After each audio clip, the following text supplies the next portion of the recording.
गव्हाच्या पिठापासून इतका मस्त कुरकुरीत नाश्ता तयार करणार आहोत। सर्वात आधी इथे मी एक मिक्सर घेतला आहे आणि त्यामध्ये 2 मध्यम आकाराची पिकलेली टोमॅटोज आपल्याला मिक्सरला वाटून घ्यायची आहेत।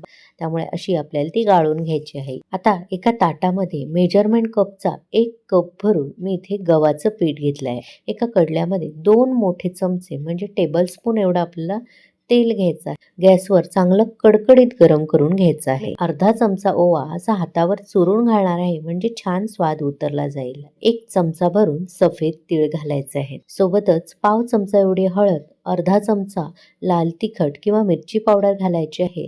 त्याचबरोबर पाव चमचा हिंग घालायचा आहे। सोबतच अर्धा चमचा काळी मिरीची भरड करून घेतली आहे आणि ती यामध्ये घालणार आहे। आता सर्वात शेवटी चवीप्रमाणे आपल्याला मीठ घालायचं आहे। आता त्यानंतर यामध्ये आपण जे कडकडीत तेलाचं मोहन करून घेतलेलं ते घालायचं आहे।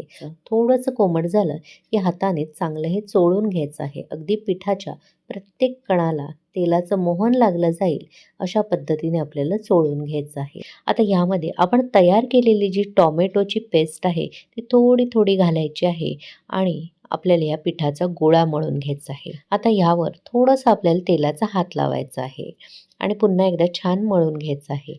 आता हे पीठ झाकून आपल्याला फक्त 5 ते 10 मिनिटं बाजूला ठेवायचं आहे। 2 चमचे भरून इथे मी मिरची पावडर घेतली आहे। त्यामध्येच मी अर्धा चमचा भरून भाजलेले जिऱ्याची पावडर घालणार आहे आणि सोबतच अर्धा चमचा भरून चाट मसाला घालायचा आहे।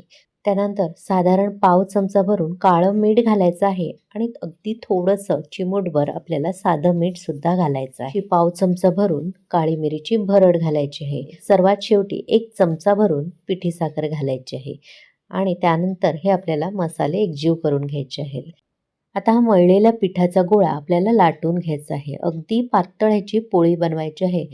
आता हे पोळीचे जे काठ आहेत ते एका पिझ्झा कटरने मी असे चारी बाजूने काढून घेणार आहे आणि त्याच्या आपल्याला अशा उभ्या पट्ट्या कापून घ्यायच्या आहे आणि त्यानंतर हे अशा त्रिकोणी आकारामध्ये कापून घेणार आहे। आणि सर्व टोमॅटो ट्रायंगल्स मी तळून घेणार आहे। सुरुवातीला जेव्हा आपण तेलात सोडतो तेव्हा गॅसची आच मध्यम ठेवायची आहे आणि एकदा तरंगून तेलाच्या वर आले, सुटसुटीत सगळे ट्रायंगल झाले की लगेचच गॅसची आच मंद करायची आहे आणि आलटून पालटून छान सोनेरी रंग येईपर्यंत, कुरकुरीत होईपर्यंत आणि तेलाचे बुडबुडे पूर्ण शांत होईपर्यंत आपल्याला हे तळून घ्यायचे आहे। आता यामध्ये आपण जो तयार केलेला मसाला आहे तो घालायचा आहे। तुम्हाला किती तिखट हवा आहे त्यानुसार मसाला घालू शकता। हे एकदा बनवून झाले की पूर्ण आपल्याला थंड करून घ्यायचे आहेत आणि एखाद्या हवाबंद डब्यामध्ये किंवा बरणीमध्ये भरून ठेवायचे अगदी महिनाभर, जसे